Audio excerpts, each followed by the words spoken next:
राज ठाकरे यांच्या निवासस्थानी उपमुख्यमंत्री देवेंद्र फडणवीस दाखल झालेत। त्यातली दृश्य आहेत। राज ठाकरेंसोबत आता उपमुख्यमंत्री देवेंद्र फडणवीस चर्चा करतायत।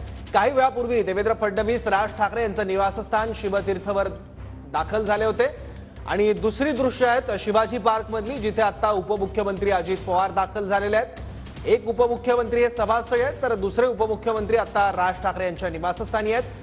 देवेंद्र फडणवीस हे आता राज ठाकरे यांच्या शिवतीर्थ या निवासस्थानी राज ठाकरे यांच्यासोबत चर्चा करतात, अनौपचारिक गप्पा करतात।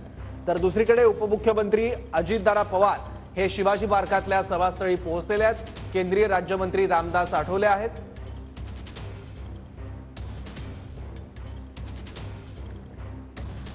तर आजचा दिवस अतिशय महत्त्वाचा राज्यातल्या राजकारणाच्या दृष्टीने सुद्धा, कारण दोन महत्त्वाच्या सभा होत आहेत। त्यातली एक सभा आहे शिवाजी पार्कवर महायुतीची, जिथे पंतप्रधान नरेंद्र मोदी आणि राज ठाकरे हे पहिल्यांदाच एकाच मंचावर येणार आहेत। आणि दुसरी मोठी सभा आहे बीकेसीतल्या मैदानावर इंडिया आघाडीची, महाविकास आघाडीची, जिथे महाविकास आघाडीचे सर्व प्रमुख नेते उपस्थित असतील।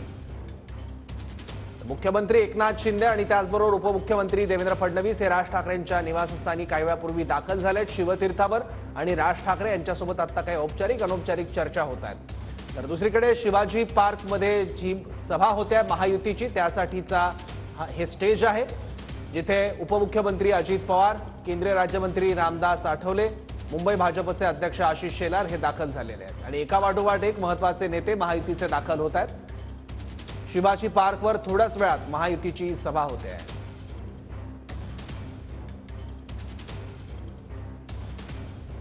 राज ठाकरे आणि नरेंद्र मोदी हे पहिल्यांदाच एकाच मंचावर येणार आहेत।